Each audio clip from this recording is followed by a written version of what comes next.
Assalamualaikum warahmatullahi wabarakatuh. Innal hamdalillah nahmaduhu wa nasta'inuhu wa nastaghfiruh wa natubu ilaihi wa na'udzu billahi min syururi anfusina wa sayyiati a'malina. May yahdihillahu fala mudhillalah wa may yudlil fala hadiyalah. Asyhadu an la ilaha illallah wahdahu la syarikalah wa asyhadu anna Muhammadan abduhu wa rasuluh la nabiyya ba'da. Allahumma shalli wa sallim wa barik ala nabiyyina Muhammad wa ala alihi wa sahbihi wa man tabi'ahu bi ihsan ila yaumiddin. Allahumma la sahla illa ma ja'altahu sahla wa anta taj'alul hasna idza syi'ta sahla. Kita bersyukur kepada Allah Subhanahu wa taala yang dengan nikmatnya kita masih dipelihara dalam keadaan iman, dalam keadaan Islam. Salawat serta salam semoga tercurah buat Nabi kita Muhammad SAW beserta keluarganya, para sahabatnya, kemudian para tabi'in, dan tentunya siapa saja yang terus tegak melaksanakan Islam sampai hari kiamat kelak. Jamaah yang berbahagia, kita langsung saja membacakan kitab Tahdhib Syarah Aqidah Thahawiyah. Hari ini kita masuk pasal kedua tentang beriman kepada hari akhir. Beriman kepada hari akhir termasuk perkara-perkara gaib. Sebelum menginjak pada iman kepada yaumil akhir, ada perkara-perkara gaib yang mesti didahulukan pembahasannya. Termasuk perkara gaib adalah kita percaya tentang alam barzakh. Alam barzakh termasuk perkara gaib. Biasa disebut juga alam kubur. Nah, kemarin kita sudah bahas tentang ruh, yang berkaitan dengan ruh. Sekarang pasal kedua kita membahas adzabul qabri wa na'imu, tentang siksa kubur dan nikmat-nikmatnya. Tentang siksa kubur dan nikmat kubur itu perkara gaib. Nah, tentunya kita beriman atas dasar dalil-dalil Quran dan hadis dan qaul ulama yang memberikan keterangan tentang perkara-perkara ini. Maka Imam Thahawi dalam matannya menyebutkan sebagai berikut. Matan nomor 54, dalam matan aslinya 92, tapi susunan yang tahdhib ini masuk dalam nomor 54.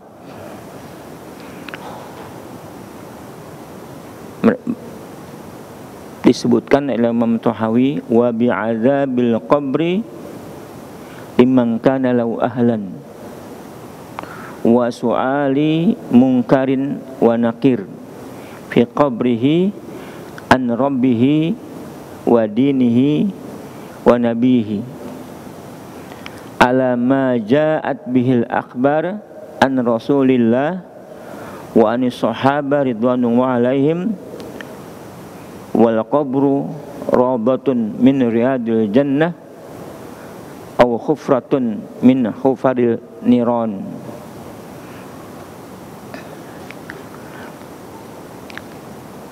Yang artinya wa bi'adzabil qabri, dan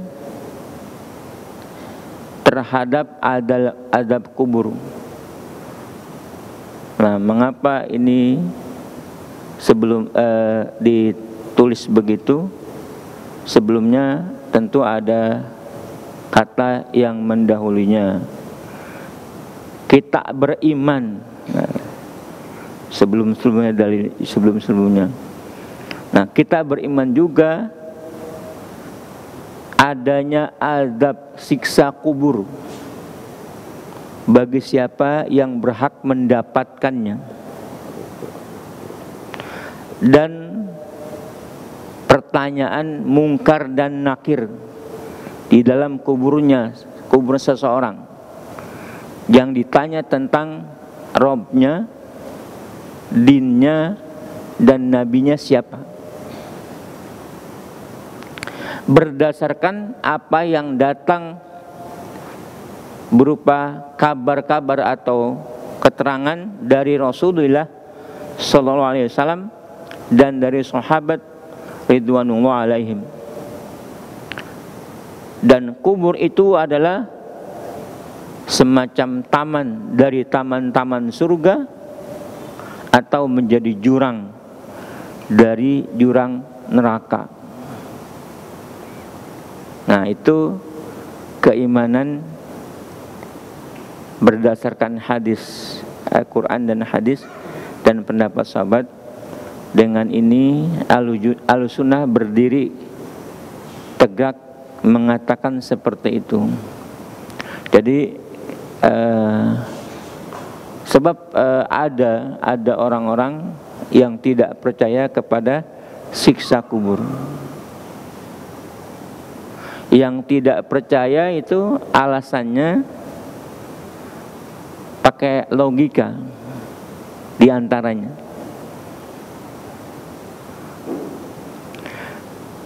Terkesan masuk akal juga. Orang nanti di hari kiamat kan mengalami hisab, perhitungan terhadap kebaikan-kebaikan yang dikerjakan atau kesalahan-kesalahannya. Nah, kubur itu ada sebelum yaumil hisab. Bagaimana orang dapat siksa kubur padahal hisab belum ditegakkan? Itu kata orang yang menggunakan akal.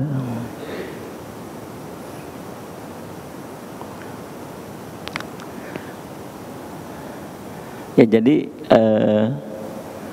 sebatas menggunakan akal. Nah,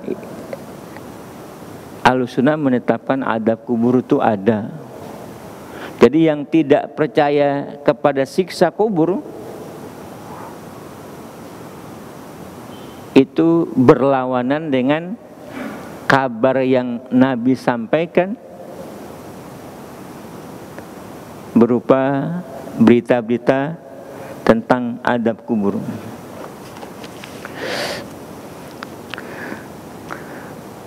Syarahnya sebagai berikut. Pertama, ditulis surat Ghafir ayat 45 dan 46. A'udzubillahi minasyaitonirrajim. Wa haqa bi ali fir'auna su'ul 'adzab. An-naru yu'raduna 'alaiha ghuduwan wa 'ashiyya. Wa yawma taqumus sa'atu adkhilu ala fir'auna asyaddal 'adzab.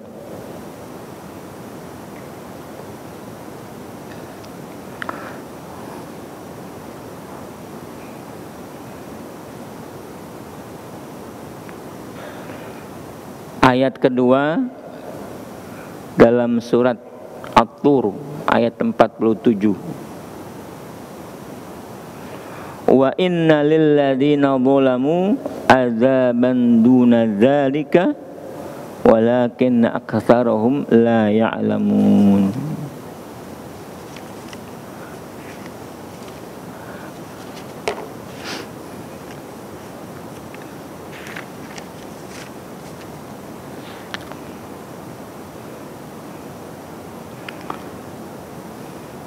Artinya surat Ghafir 45 dan 46, dan Fir'aun beserta kaumnya dikepung oleh azab yang amat buruk. Kepada mereka dinampakkan neraka pada pagi dan petang, dan pada hari terjadinya kiamat dikatakan kepada para malaikat, masukkanlah Fir'aun dan kaumnya ke dalam azab yang lebih keras. Ayat nih, ayat. Jadi Fir'aun dikepung dengan adab yang amat buruk.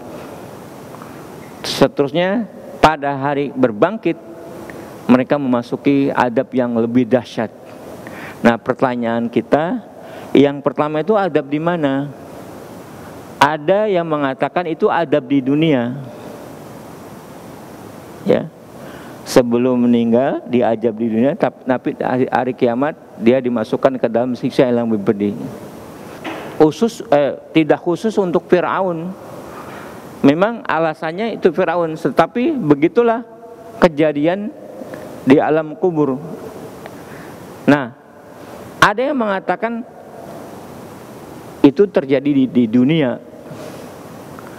Betapa banyak orang-orang yang zalim, orang-orang yang berbuat aniaya tidak terbalaskan di dunia.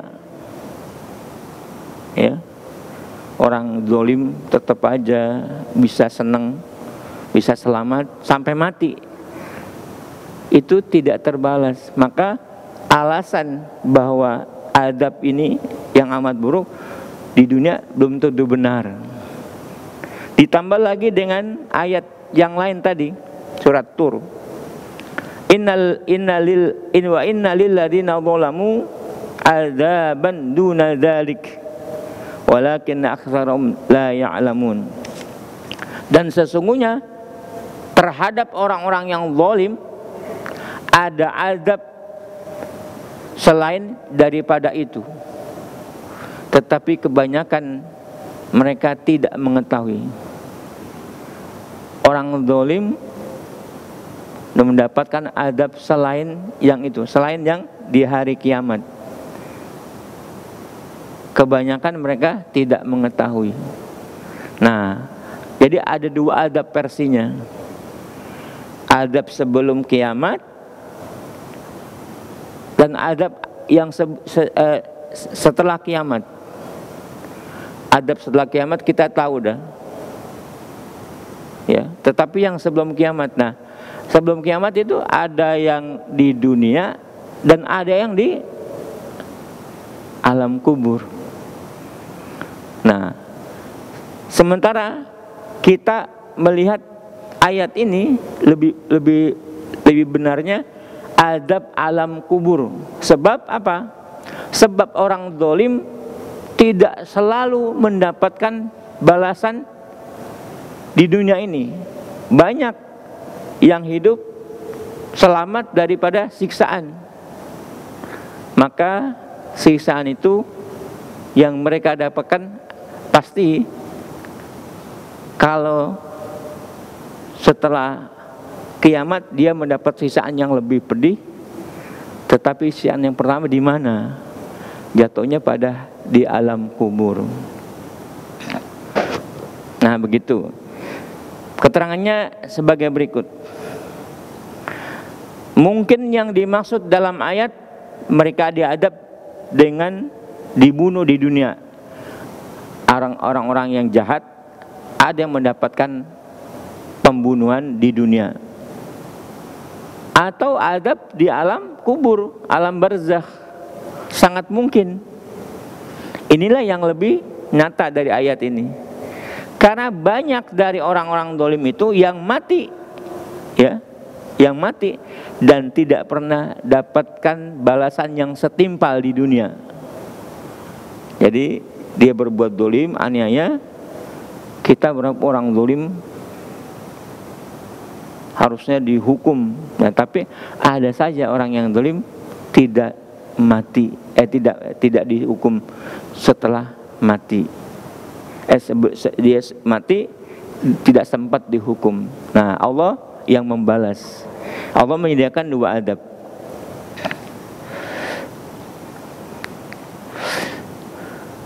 Dalam sebuah kisah riwayat Nabi SAW dari Bara' bin Azib, sahabat mengatakan kami tengah menguburkan satu jenazah di Baqi. Tiba-tiba Nabi SAW datang dan duduk. Kami pun ikut duduk di sekeliling beliau. Nabi SAW seolah-olah Nabi berkhutbah seolah-olah di atas kepala kami ada burung. Nah, ini gambaran para sahabat sering digambarkan kalau mendengarkan khutbah mereka istilahnya seperti burung nemplok di kepalanya, bertengger di kepalanya. Itu kata kiasan. Artinya apa? Saking khusyuknya mendengarkan Nabi berkhutbah, mereka tenang, seolah-olah kalau ada burung nggak mau pergi kan dia, maka kita hati-hati, jangan sampai pergi. Kalau bergerak dikit kabur. Artinya sahabat itu dengan khusyuknya mendengarkan khutbah Nabi, ceramah Nabi.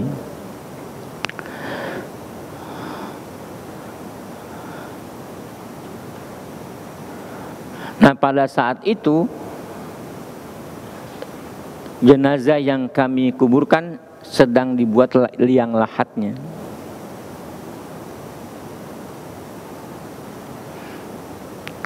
Maka beliau bersabda, aku berlindung kepada Allah dari siksa kubur. A'udzubillahi min adzabil qabr. Aku berlindung kepada Allah dari siksa kubur. Nabi mengucapkannya 3 kali. Aku berlindung kepada Allah dari siksa kubur. Aku berlindung kepada Allah dari siksa kubur. Aku berlindung kepada Allah dari siksa kubur. Berarti siksa kubur itu dari hadis ini nyata diberikan oleh Nabi dengan hadis Bara' bin Azib.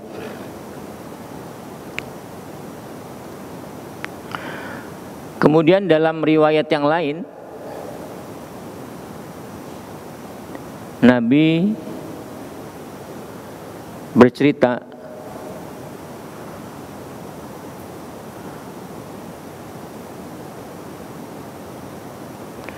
seseorang ketika meninggal dunia, kata beliau, maka ruhnya dikembalikan kepada jasadnya. Ruhnya dikembalikan kepada jasadnya. Dalam hadis lain, ketika kita mengantarkan jenazah dikuburkan dan kita kembali yang ngantar itu sudah sampai 7 langkah, maka malaikat turun dan mendudukkan jenazah itu, kemudian ruhnya dikembalikan oleh Allah Subhanahu wa taala. Nah, malaikat yang datang itu kemudian bertanya kepada orang yang tadi mati itu,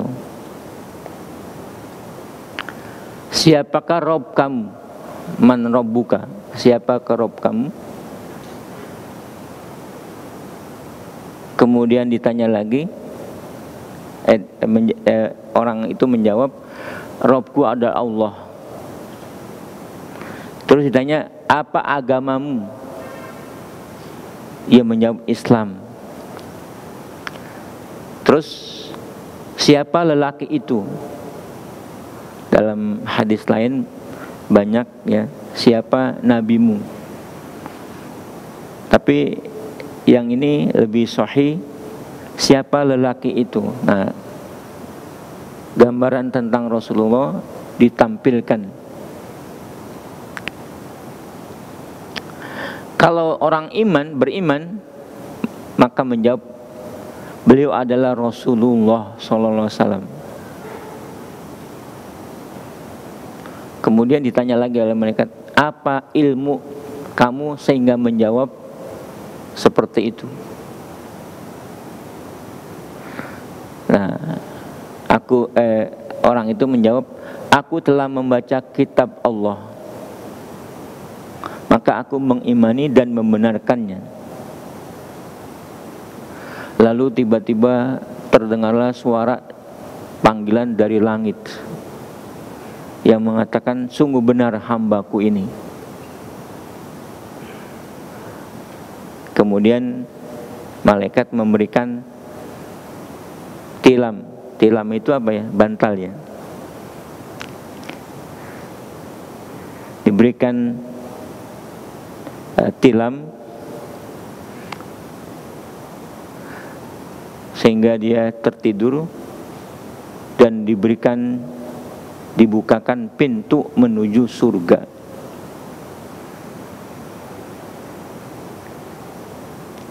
Jadi itu tentang orang Islam yang akan ditanya.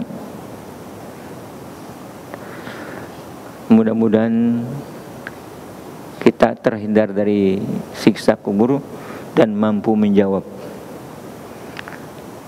Betul enggak Allah Tuhan kita? Nah, di dunia ini kita buktikan. Kalau betul Allah Tuhan kamu, apa yang kamu lakukan terhadap Tuhanmu? Bukan dihafal saja bentuk pertanyaan dan jawabannya.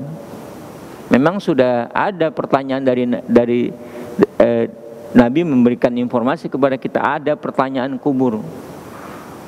Tetapi yang jawab itu lebih kepada amal-amal kita. Ya.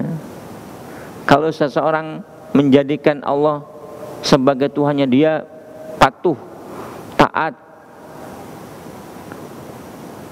insya Allah bisa menjawab. Seorang bisa menjawab itu adalah Rasulullah. Dia bisa menjawab seandainya dia mentaati Rasul.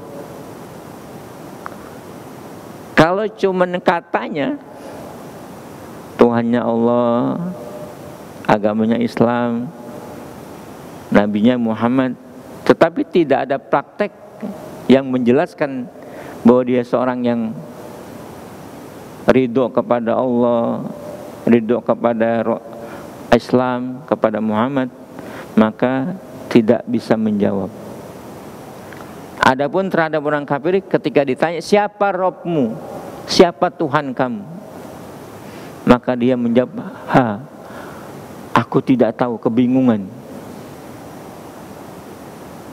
Kemudian ketika ditanya siapa lelaki itu, dia menjawab lagi, tidak tahu, kebingungan. Terus ada kalimat, aku hanya mengikuti apa yang dikatakan orang. Nah, kalau seseorang tidak pernah mentaati Allah, Rasulnya, aturan Islam, sekalipun bisa jawab hafal sekarang, pasti di akhirat nggak bisa jawab. Kemudian orang kafir itu diberikan tilam dari neraka dan dibukakan jalan, dibukakan pintu menuju neraka jahanam. Maka kuburan itu menghimpit.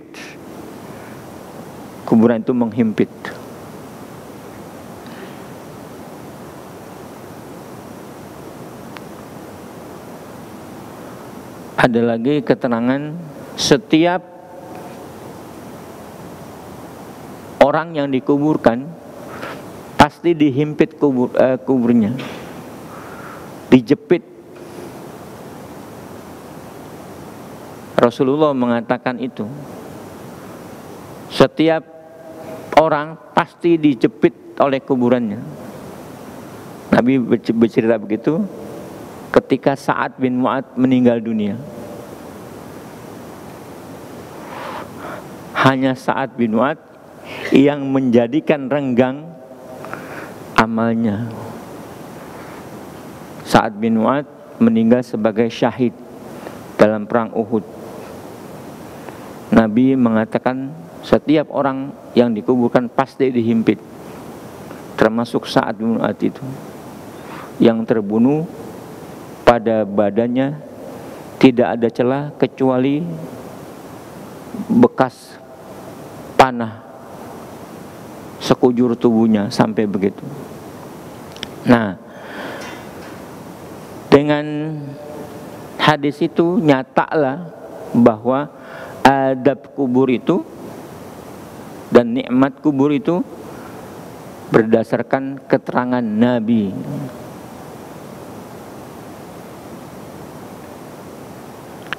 Hadis yang lain menerangkan kepada kita dari riwayat Ibnu Abbas, diceritakan bahwa Nabi melewati 2 buah kubur.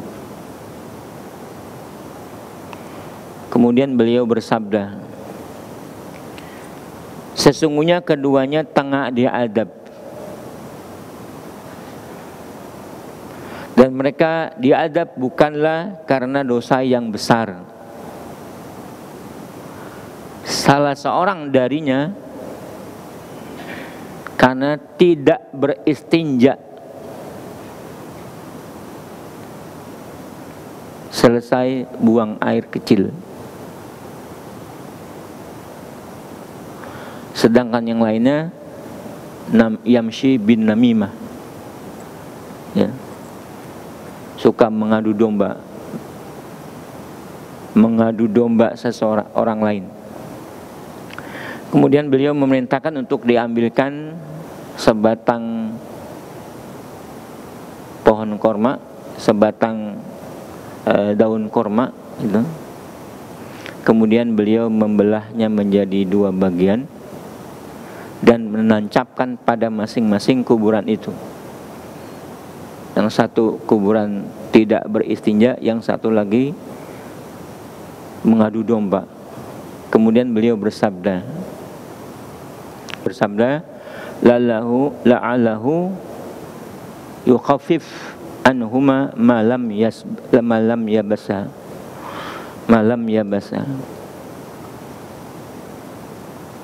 Setelah menancapkan bagian dahan korma itu, beliau bersabda, semoga diringankan dosanya selagi basah.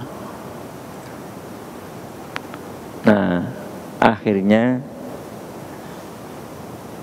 kita ini suka mengambil kias. Orang-orang pada menancapkan dahan pepohonan, menancapkan di kuburan, beralasan siksanya diri peringan. Itu alasannya berdasarkan hadis Nabi. Tapi benarkah?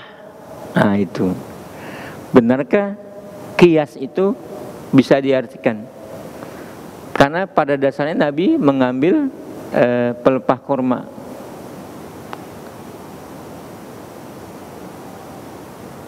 Banyak orang, ya boleh saja.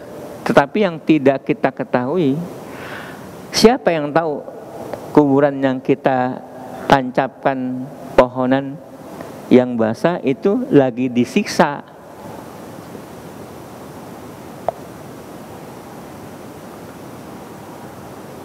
Kan nggak ada yang tahu. Kalau Nabi memang dapat informasi dari Allah Subhanahu Wa Taala, kan alam gaib. Nah begitulah terjadi hal-hal yang di tengah-tengah umat. orang beralasan ada, tapi kalau diteliti benarkah?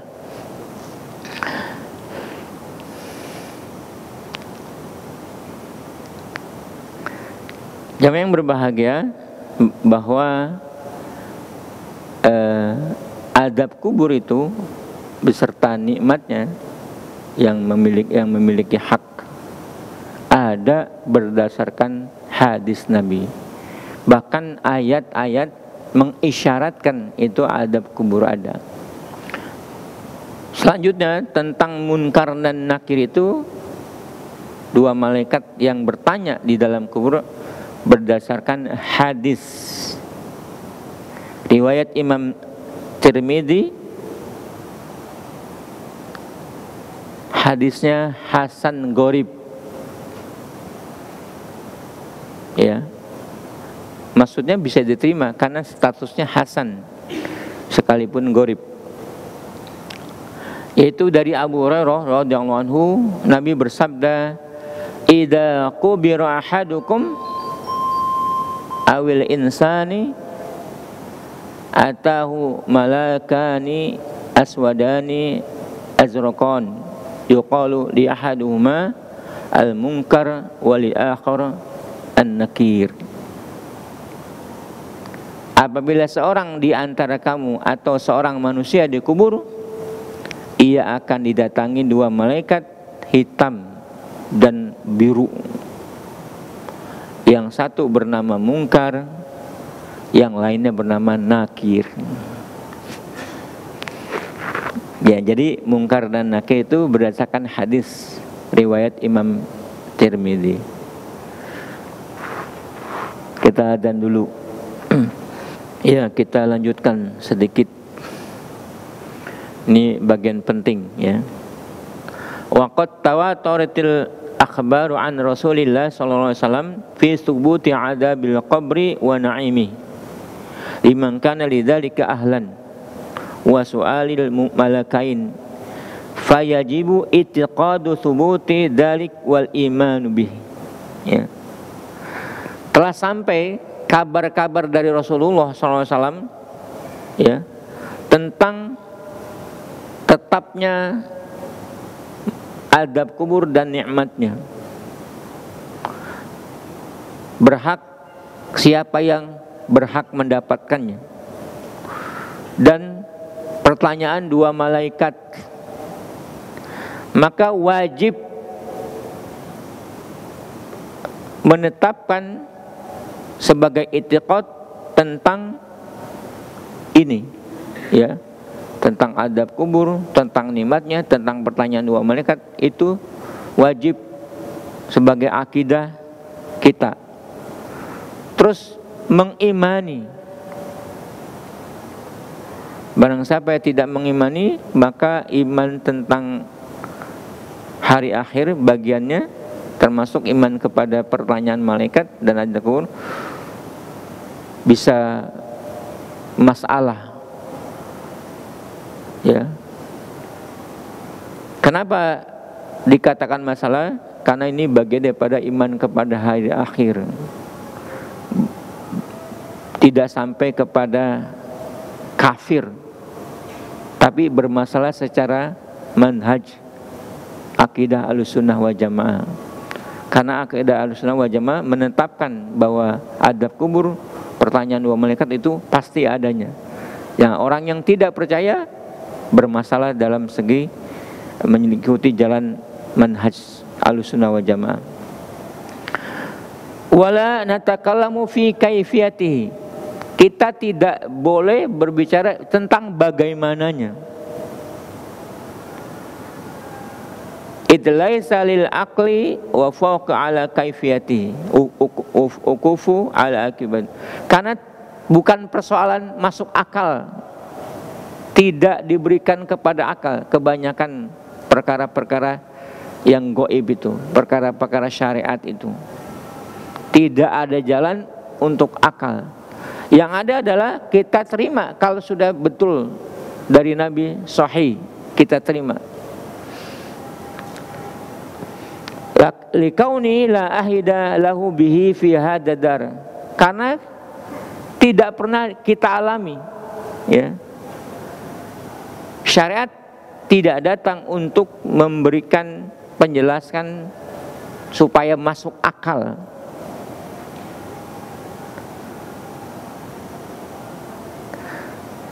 Misalnya kembalinya ruh ke dalam jasad, itu tidak dialami di dunia ini.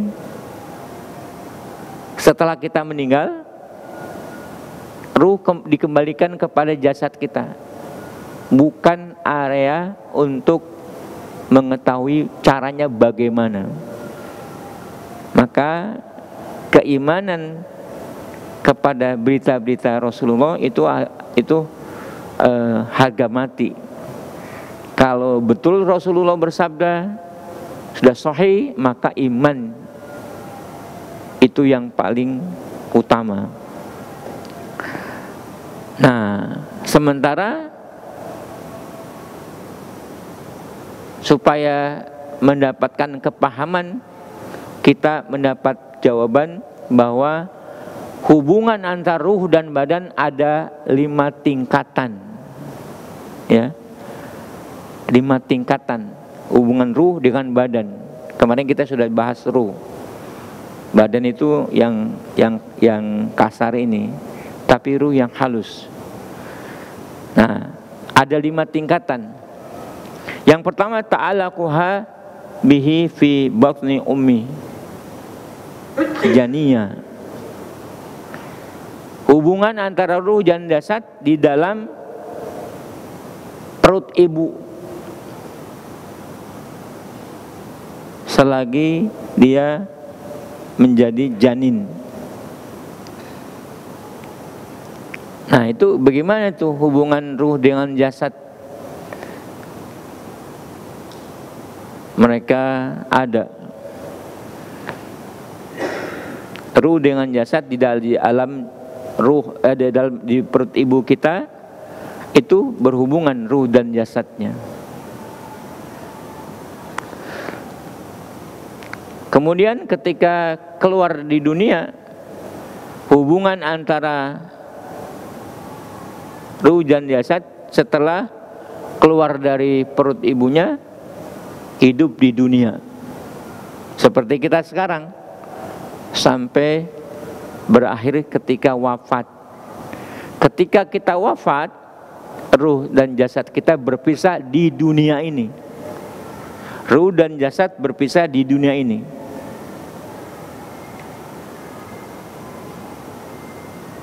Nah, kemarin kita sudah bahas, sejatinya ruh nggak pernah mati itu.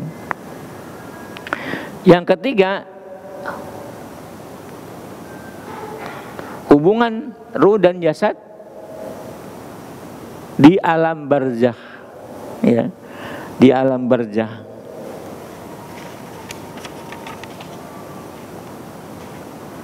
Alam barzakh itu alam kubur. Sebelum alam barzakh ada keterangan hubungan ruh dan jasad di waktu tidur. Kita bernapas tapi kita tidak sadar. Ruhnya masih digenggam oleh Allah. Nah, itu bagaimana tuh? Orang yang tertidur ruhnya di tangan Allah. Bagaimana itu hubungannya? Kita tidak tahu kecuali yang sebatas Allah terangkan atau Nabi terangkan.